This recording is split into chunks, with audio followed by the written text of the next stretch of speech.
So I'm sure that some of you are finding the idea of only investing during transition to be a little frustrating. You might need to raise grain cash crops during transition to satisfy the financial needs of your operation. To explore this option a little bit more, we've tapped the expertise of Will Glasick, an agronomist and farmer in Illinois.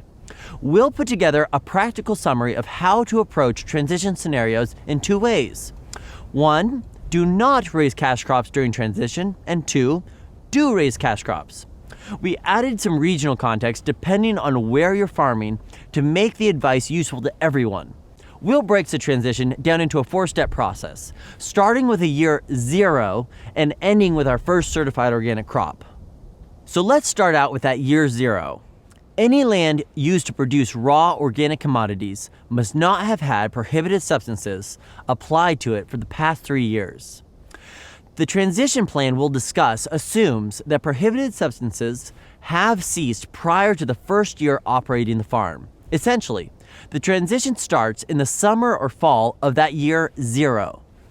In year 1, let's plan on not planting any cash crops, but rather plant a legume of your choice to act as that soil life jump-starting crop. So, year 1 in the West. In the West, this could be a hay barley crop with some yellow blossom sweet clover underseeded. You can cut the hay barley that first year, leaving the immature sweet clovers to overwinter for the following year. You could also do a straight green manure crop, planting something like forage peas with oats to till in and feed the soil at the end of the season. In year 2 of our Western transition plan, you can terminate the yellow blossom sweet clover and rest the land for the remainder of the season. If you planted an annual cover crop in year 1, plant another in year 2, but switch it up a little bit. Plant some radishes and turnips or another deep-rooted tuber. Use this second year to again sink nitrogen into the soil and use tillage to control your weeds.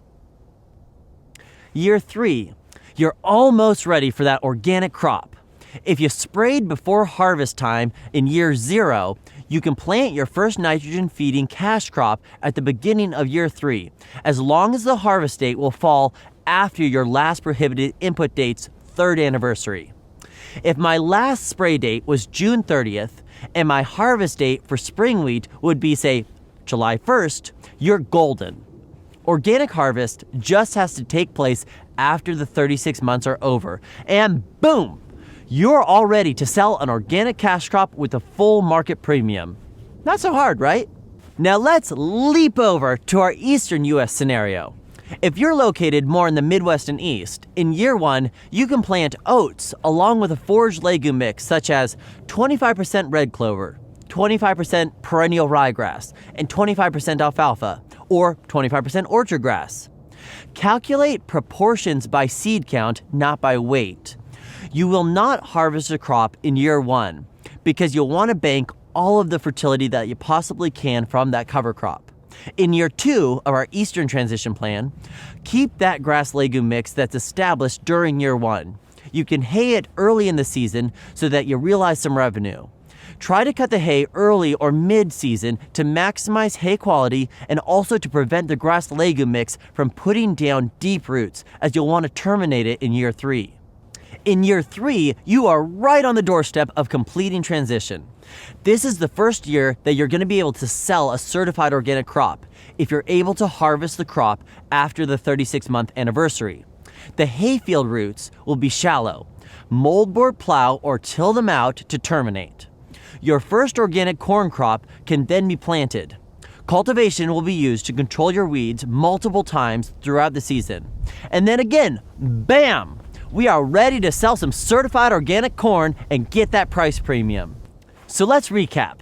Again, if you can spend the transition investing in the land with cover crops and not worry about cash crops, you will be rewarded. In the spring of year 1, plant the oats and grass legume mix. Combine or mow the oats down and keep that mix mowed or grazed throughout year 1 and 2.